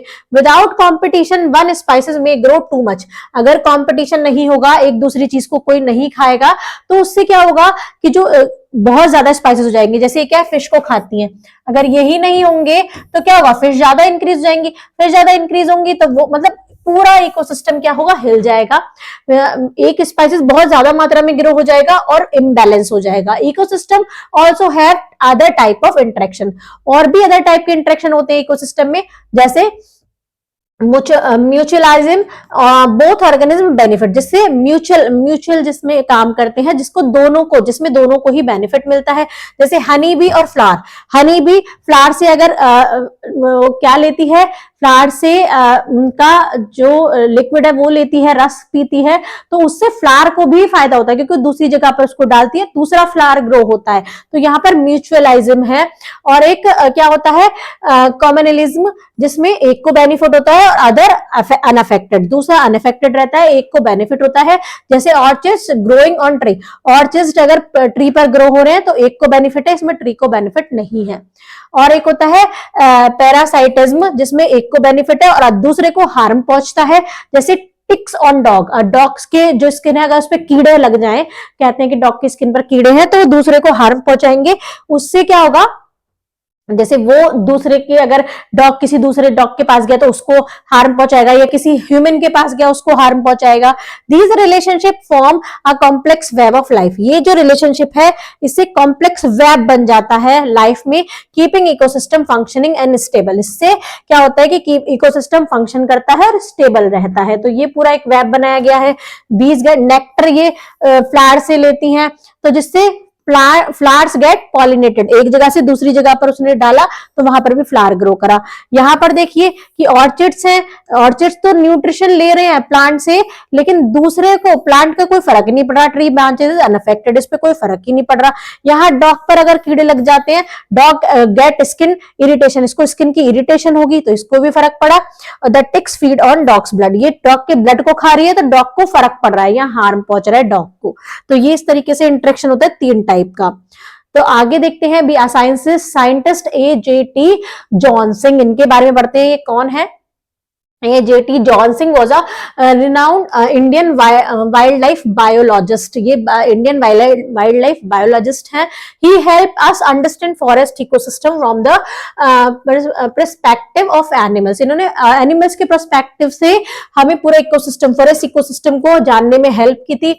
ही pointed the use of modern tracking system to study wild life. His research in Bandipur national park, Karnataka में बांदीपुर नेशनल पार्क है, इनकी रिसर्च वहां थी, जिसने दिखाया कि predators like tiger and leopard depends on healthy population of prey such as deer and wild bore.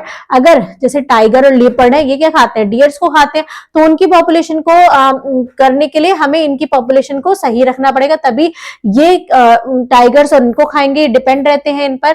The strong pray population is essential for predator survival, एक strong pray जो population जो होती है उसके लिए जरूरी है, वो जरूरी है किसके लिए, प्रेडेटर सर्वाइवल के लिए, कि वो सर्वाइव कर पाए, क्योंकि वो उसे खाता है। जैसे लायन और लिपर्ड से क्या, टाइगर और लिपर्ड से डियर को खाते हैं, तो उनकी पॉपुलेशन को अच्छा होना जरूरी है। His work inspired many young people to study wild life conservation and protect India forest and biodiversity.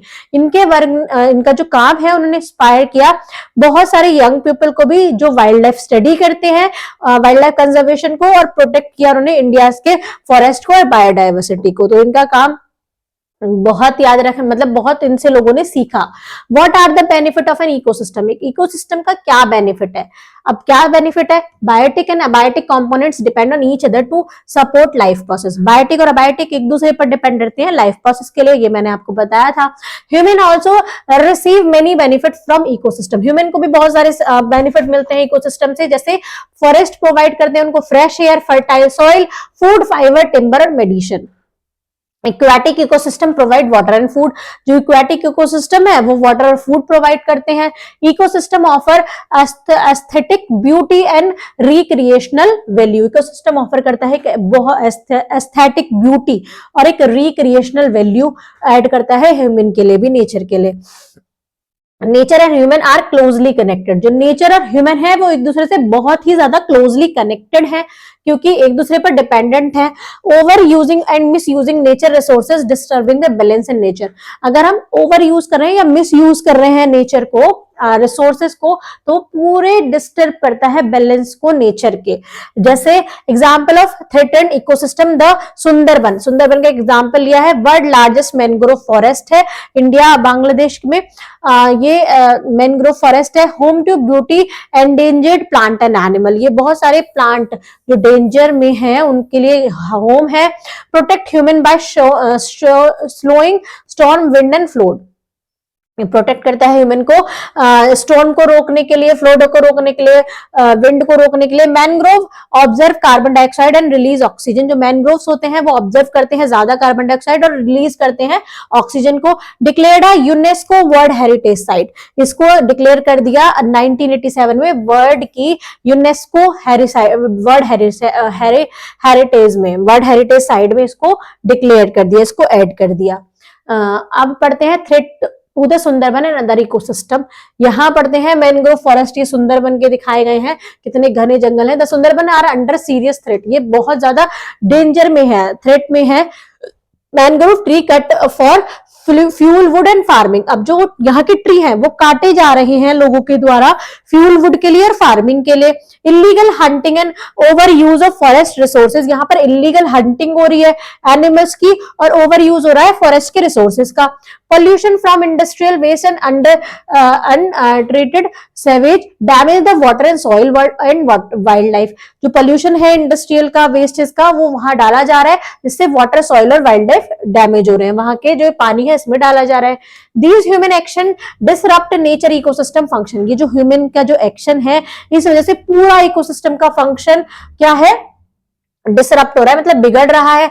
Other ecosystem in India also face similar threat, बहुत सारे ऐसे इकोसिस्टम है जो इंडिया में फेस कर रहे हैं ऐसे ही थ्रेट, मतलब लोगों की वजह से डिफॉरेस्टेशन कर रहे हैं, over use of natural resources over use कर रहे हैं, spread of इन्वेस्टिव spices, unsustainable land use, जबरदस्ती लैंड का यूज कर रहे हैं, वहां पर बिल्डिंग्स बना रहे हैं, रोड्स बना रहे हैं। Pollution of forest, river and wetland, grassland and coastal area, जिससे पॉल्यूशन बढ़ रहा है फॉरेस्ट में, रिवर्स में, वेटलैंड में, सब जगह पॉल्यूशन बढ़ रहा है। थिंक, सोचने वाली बात है, how can we stop damage forest, river and wetland, कैसे हम डैमेज रोक सकते हैं इसके डैमेजिंग को, फॉरेस्ट और इनके डैमेजिंग को, जल्दी से कमेंट में बताइएगा। आप सबको पता है कि क्या क्या चीजें हमें रोकनी है जिस वजह से ये सब हो रहा है। What can you and your community do to protect this ecosystem, आप और आपके दोस्त मिलकर, आपकी कम्युनिटी मिलकर क्या ऐसा एक्शन करना चाहेंगे जिससे ये सब चीजें रुक जाए, तो ये आपको बताना है और डिस्कस करना है क्लास में। Our science heritage protect area of India, protected areas of India पढ़ते हैं। Protected areas are parted of land and water set aside to conserve wildlife and habitats, conserve करने के लिए वाइल्ड लाइफ और habitat को protect किए जा रहे हैं, एरिया को जो वाटर की और लैंड की है। India has several type of protected area, बहुत सारे जैसे नेशनल पार्क है उनको प्रोटेक्ट कर सकते हैं, वाइल्ड लाइफ सेंचुरीज हैं, बायोस्फीयर रिजर्व्स हैं, कम्युनिटी कंजर्व एरिया है। These area help protect entire ecosystem, ये एरिया हमें हेल्प करते हैं पूरे इकोसिस्टम को प्रोटेक्ट करने में, including endangered animal, rare plant and unique bird, मतलब इसमें एंडेंजर्ड एनिमल हैं जो खतरे में जा रहे हैं, जिनकी पॉपुलेशन बहुत कम हो रही है, ऐसे रेयर प्लांट्स हैं और यूनिक बर्ड्स हैं। Famous protected area in India include, कौन कौन से हैं, जैसे जिम कॉर्बेट नेशनल पार्क है उत्तराखंड में, मानस नेशनल पार्क है असम में, नीलगिरी बायोस्फीयर रिजर्व है वेस्टर्न घाट में, चिल्का लेक है उड़ीसा में, eagle nest wild life sanctuary है अरुणाचल प्रदेश में, हामिस नेशनल पार्क है लेह में, कायबुल लामजाओ नेशनल पार्क है मणिपुर में, और बायोटन आइलैंड्स मेरीन नेशनल पार्क है गुजरात में। Protected area play a crucial role in saving nature for future generation, अगर हम इनको प्रोटेक्ट कर रहे हैं तो ये हमारी फ्यूचर जनरेशन के लिए एक, हम उनको कुछ चीजें उनके लिए सेव करके जा रहे हैं, सेव करके जाएंगे आगे के लिए। अब देखते हैं human made ecosystem and healthy farming, जैसे कुछ इकोसिस्टम ह्यूमन भी बनाते हैं, वो कौन सा होता है, फार्मिंग भी करते हैं, तो उसको हम पढ़ते हैं। Human made ecosystem include fish pond, farm and park, जैसे फिश पॉन्ड बनाते हैं, फार्म्स बनाते हैं, पार्क बनाते हैं, ये ह्यूमन मेड इकोसिस्टम होते हैं। These are created to meet human need, ये क्रिएट किए जाते हैं ह्यूमन नीड्स को पूरा करने के लिए, और ये रिड्यूस करते हैं पोल्यूशन को, बायोडाइवर्सिटी को सपोर्ट करते हैं, और recreational spaces provide recreational spaces को प्रोवाइड करते हैं। अनलाइक नेचुरल इकोसिस्टम की तरह they require human care and management. मतलब नेचुरल इकोसिस्टम में तो जो सब अपने आप से ही प्रोसेस होता है, लेकिन इसमें ह्यूमन के केयर की और मैनेजमेंट की जरूरत पड़ती है। एग्जाम्पल जैसे फिश पॉन्ड है तो उसकी सफाई के लिए सब चीज ध्यान रखनी है, वहां पर पूरा ध्यान रखना है। क्रॉप फील्ड है तो उसमें पूरा जो फार्मर्स हैं वो पूरा ध्यान रखते हैं। बोटानिकल गार्डन्स है या सिटी पार्क है, उनका पूरा उनका मतलब क्या होता है, टीम होती है जो उसमें पूरा काम करती है साफ सफाई का, और उनमें जितनी भी सब चीज नीड है उसको पूरा करने का। अब देखते हैं human made ecosystem and healthy farming, ये हम ऑलरेडी पढ़ चुके हैं। अच्छा, उसी के बारे में आ गया, ये healthy ecosystem support sustainable farming. अगर हेल्दी इकोसिस्टम होगा तो सस्टेनेबल फार्मिंग में वो सपोर्ट करेगा। Farming has been practised for thousand of year, जो फार्मिंग है ये प्रैक्टिस की जाती है thousand of year, but poor management can make it unsustainable. अगर मैनेजमेंट अच्छा नहीं होगा तो इसको अनसस्टेनेबल बना देगा। Between 1950 to 1965 India faced a food crisis due to low production. अगर कम प्रोडक्शन हुई थी उस टाइम पर 50 से 65 तक, उसमें फूड क्राइसिस आए थे, फूड की बहुत कमी आ गई थी। The green revolution introduce tractors, machine, chemical fertiliser, pesticides, increasing crop yield. जो ग्रीन रिवॉल्यूशन ने इंट्रोड्यूस किए ट्रैक्टर्स, मशीन, केमिकल फर्टिलाइजर और पेस्टिसाइड, जिससे क्रॉप्स को ज्यादा ग्रो कर सके। But these method are now seen in unsustainable because of, ये अब अनसस्टेनेबल है क्योंकि अगर सिंथेटिक केमिकल का यूज ज्यादा हो रहा है, लोग वक्त थोड़ा यूज करना था, वो बनी थी कि मतलब फूड का जो स्कार्सिटी है उसको सही कर सके, लेकिन लोग उसको ज्यादा यूज करने लगे, ओवर यूज करने लगे। एक्सेसिव ग्राउंड वाटर एक्सट्रैक्शन, ज्यादा ग्राउंड वाटर को निकालने लग गए क्रॉप्स को देने के लिए। Growing only one type of crops repeatedly, मतलब जिससे एक ही तरीके के क्रॉप्स को बार बार उगा रहे हैं। अब सेम सॉइल है, उस पर क्या होता है कि सॉइल जो मिट्टी है वो भी जो क्रॉप्स है उसको अलग अलग टाइप का ग्रो करना पड़ता है, जिससे सॉइल का जो न्यूट्रिशन है वो बना रहे। लेकिन वो एक ही तरह की ग्रो करने लग गए तो सॉइल भी कमजोर हो गई।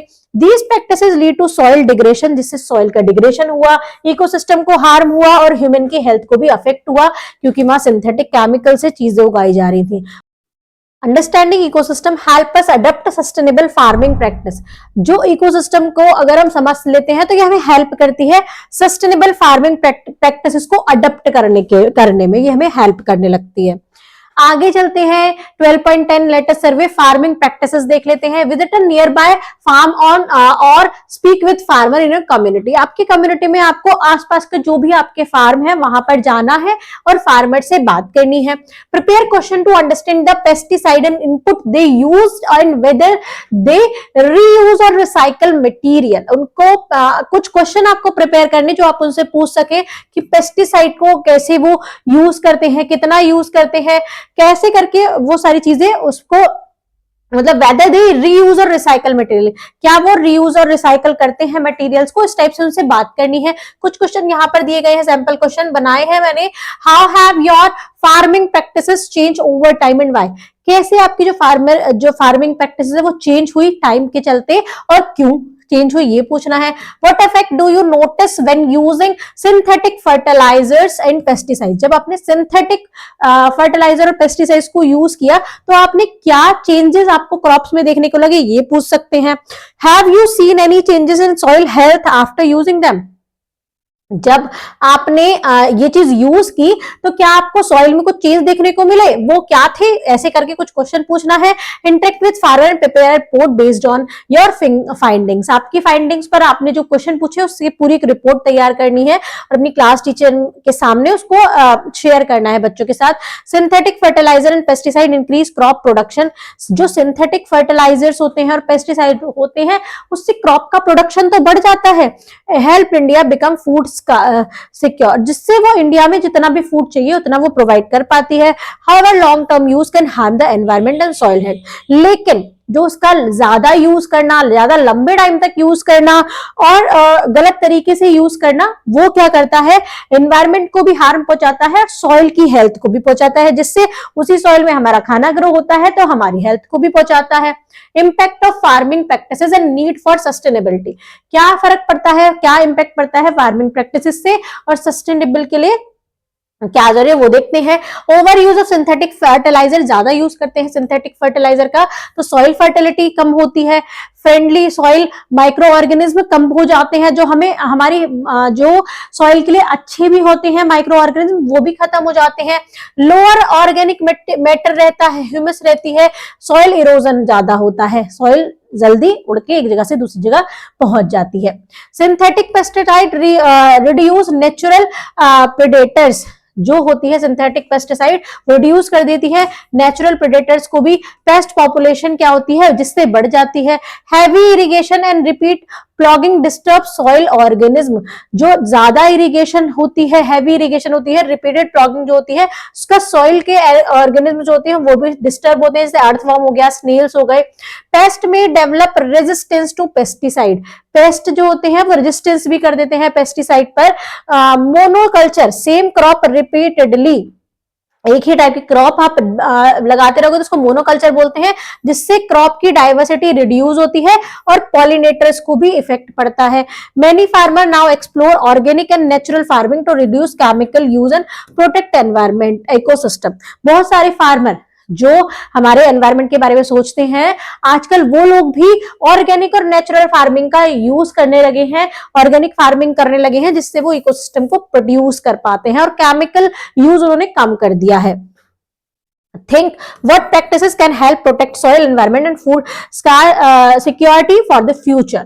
यहाँ पर आपको बताना है कि कैसी कौन कौन सी प्रैक्टिसेस ऐसी हैं जो सॉइल को प्रोटेक्ट कर सके, हमारे एनवायरमेंट को प्रोटेक्ट कर सके और जो फ्यूचर के लिए फूड को सिक्योर कर सके। ऐसी कौन कौन सी प्रैक्टिस है आपको अपने अकॉर्डिंग बताना है कि जैसे जो फार्मर्स हैं वो केमिकल्स को यूज नहीं करके नेचुरल जो पेस्टिसाइड होते हैं उनको यूज कर पाए। अब एक बुक होती है बच्चों, एक बुक है वृक्ष आयुर्वेदा, इसमें सब चीज लिखी है कि कैसे हम अपनी क्रॉप्स को बचा सकते हैं, कैसे हम अपने नेचर एनवायरनमेंट को बचा सकते हैं। तो ये साइंस हेरिटेज में है Vriksha Ayurveda. The ancient Indian text Vriksha Ayurveda focus the importance of soil health and nourishment. ये एंशिएंट जो टेक्स्ट है, जो बुक है वृक्ष आयुर्वेदा, ये फोकस करती है कि सॉइल की हेल्थ को, उसके नरिशमेंट को बचा सके, उसको इंपॉर्टेंस दिया गया है इसमें। It emphasize using organic manure to enrich the soil naturally। ये बढ़ावा देती है कि ऑर्गेनिक मैन्योर का यूज किया जाए, जिससे सॉइल की जो नेचुरली उसकी जो न्यूट्रिएंट्स उसको सही रखा जाए सॉइल को।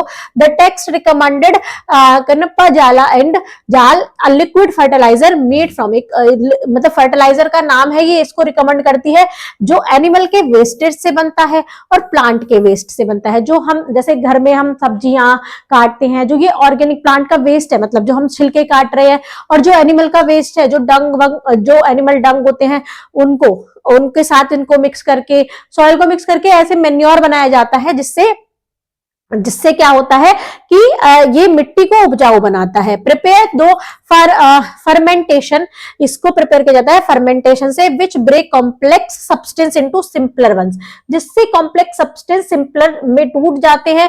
वृक्ष Ayurveda promotes continuous nourishment of soil using compost and natural material. जो वृक्ष आयुर्वेदा है प्रमोट करती है कंटिन्यूअस नरिशमेंट को, सॉइल के नरिशमेंट को, जिससे जो नेचुरल मटेरियल से होता है। These traditional practices support sustainable farming and healthy ecosystem. ये जो ट्रेडिशनल प्रैक्टिसेस है ये सपोर्ट करती है सस्टेनेबल फार्मिंग को और हेल्दी इकोसिस्टम को, ये सब प्रमोट करती हैं। तो हमें, मतलब हम अगर जब आप सर्वे करने जाओ तो आप उनसे बात करो, उनको उनका यूज बताओ कि वृक्ष आयुर्वेदा में किस किस टाइप से लिख रहा है, तो आप ये सर्वे कर सकते हैं। यहाँ पर बच्चों हमारा होता है चैप्टर कंप्लीट, जिसमें मैंने आपको पूरा वन शॉट वीडियो में ये एक्सप्लेन कर दिया है पूरा चैप्टर, जिसमें पूरे इकोसिस्टम को आप कैसे सेव कर सकते हो और कैसे जो हमारी अर्थ है वो एक साथ मिलजुल कर काम करते हैं, जो सारे नेचुरल थिंग्स हैं। तो अगर आपको वीडियो पसंद आई है तो लाइक करना है, कमेंट करना है जो पॉइंट नहीं समझ में आया, शेयर करना है वीडियो को अपने दोस्तों के साथ, मिस्टी क्लासरूम को सब्सक्राइब कर देना है, बेल आइकन प्रेस करना है ताकि आगे की वीडियो भी ऐसे ही मिलती रहे। नोट्स के लिए आप ज्वाइन कर सकते हैं मिस्टी क्लासरूम का टेलीग्राम चैनल, जिसका लिंक आपको डिस्क्रिप्शन बॉक्स में मिल जाएगा। मिलते हैं नेक्स्ट वीडियो में, तब तक के लिए बाय बाय।